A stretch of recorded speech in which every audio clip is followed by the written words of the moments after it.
let's get it underway right now, everyone. Please welcome to the microphone our first speaker in the affirmative team, Dr. Sarita Bennett. So let me qualify it to start with. We've got pictures of sheep in that background there. Sorry. And be realistic in saying that salinity can be a barrier in the traditional sense of our cereal-dominated broadacre cropping, but that it is not a barrier to production per se. And what I mean by that is that we need to look at farming on salt land as part of the whole system, not as production just on its own as a component. I think we're being unrealistic if we expect saline land to solve the problems of increasing production to feed the world, when production increases of wheat on saline land have been below the required level of 7% per annum increase worldwide. To expect salinity to fill that gap is asking a little too much, particularly as agricultural production worldwide is sitting at about 3 to 4%, and in Australia is even lower than that. However, as a component of the whole farm system, it can be an important component and can be an integral component of that system. So let's first take a step back and look at when the salinity was first reported. Salinity was first reported as occurring in our landscape in 1910. That's over 100 years ago, just. And it was reported by railway workers who noticed that the water in their dams that powered the steam railways was going saline as the land was cleared around them. Was anything done then? Was it recognised as a problem? No, everyone put their head in the sand, carried on, and it really wasn't until probably 30 years ago that there was suddenly a drive that salinity was becoming a large issue, that something needed to be done about it. So bear that in mind, that we really only have 30 years of research into what we can do with the saline land that we're using today. Before we go any further, I'd like to just break down saline land so it doesn't all get classified just into a single component. So if we look at, I don't know which way I need to point that one. There we are. Look at some terminology for saline land. Not classified all into salinity that can't be used. Your typical picture of what you see of sandfire on saline flats.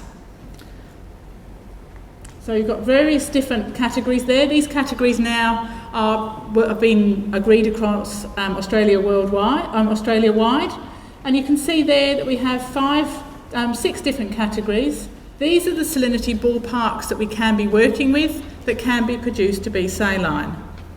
You've then got the extreme, and you can see that fits into where seawater is 55 decisiemens per metre. So remember that, and that's the ballpark we're going to work with. Okay?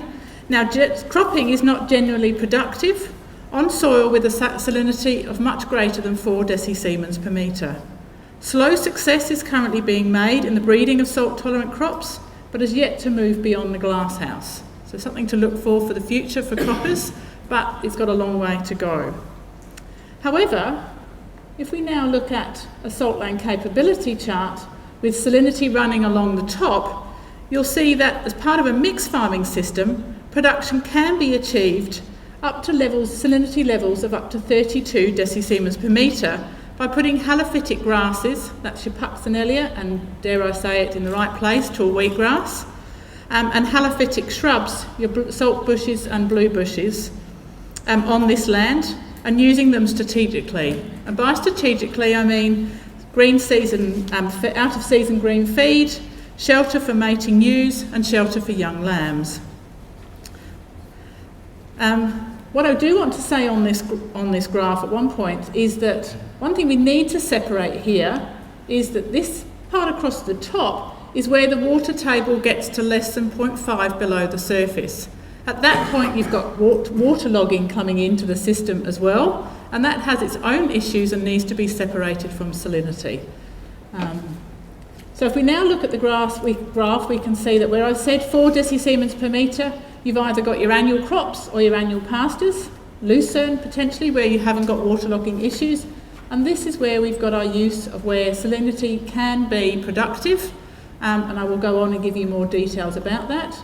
Once you get above this 32 decisiemens per metre, really you need to accept that I think we're going beyond the argument, and even in the affirmative, that's further than I would say is productive, and your best opportunity is to use it for biodiversity, for aesthetics values, and to fence it off and leave it to regenerate. Okay, so saltland can be an important part of on-farm risk management, and managed right by putting the right plants in the system leads to regeneration of degraded land with additional benefits of improved soil health and biodiversity. However, as most landholders would agree, you can't be sustainable without being productive, and therefore the production on saline land is of importance not just for farmers for productive purposes but for salinity, for sustainability as well. Now, finally, what you're all waiting to hear, some figures. Economic modelling in saltland prospects, which came out of the Future Farm Industries publications, has shown that managed saltland pastures can generate up to 25 hectares on a typical 3,750 property in the WA's eastern wheat belt. For farms located in the states in the southern ag region, production can increase by up to 40 to 80 hectares per hectare with an annual understory. Okay, so it can definitely be a productive part of your component. Saltland Prospects, however, was published in 2007. That's 7 years ago. Where have we come since then? Since then, research has shown that the fodder shrubs have a greater potential than just being used for out-of-season feed, primarily in autumn. So that was where they were initially suggested that they should be put into the system. We now know that they can become a vital component in late spring, early summer, when they can be used as shelter for mating ewes, increasing conception rates due to the stabilisation of the temperatures. So those ewes at early stages of pregnancy do not suffer such high rates of the high temperatures, and therefore don't lose the lambs in the early stages of pregnancy. They can also be used as a shelter for young lambs, where they provide a shelter for the opposite reason, in that they can provide them for shelter out of the rain and also shelter from cool winds, which can lead to increased death rates in young lambs. Saltland can also reduce your requirements for supplementary feeding, and that's not just feeding in autumn, but can be used at any times of the year. Farmers that have been involved in trials with Greening Australia have had to use some of their fodder shrub systems on saline land because they've essentially run out of feed. That may be during winter when we haven't had the rains we need and the annual pastures aren't productive enough. Farmers have been able to put their sheep on that land, get some grazing out of it, give the annual pastures a chance to recover, and then move them back to the annual pastures. It's become a vital component of their system and has reduced those costs for supplementary feeding. All of these have the potential to further increase the dollar per hectare value that saltland can provide. Further to this, a couple of new developments is this year has been the release of a new species of saltbush called Anemoca, which has a higher nutritive value and higher palatability than the green Ayres saltbush that has been around for the last 30 years. And also something to look forward to for 2016 is the release of Messina. This is an annual pasture species that fits into this empty niche that I pointed out here, where we've got saline conditions, but we've also got waterlogging conditions. And Messina is very highly productive and will fit into that system.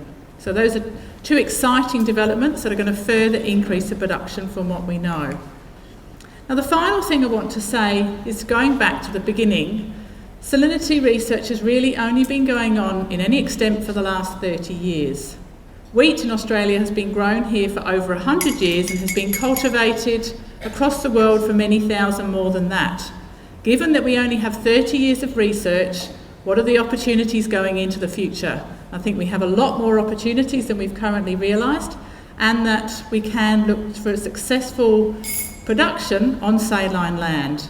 Therefore, I'm going to finish my address by stating that, or reiterating my initial statement, salinity or saltland is not a barrier to production. Thank you.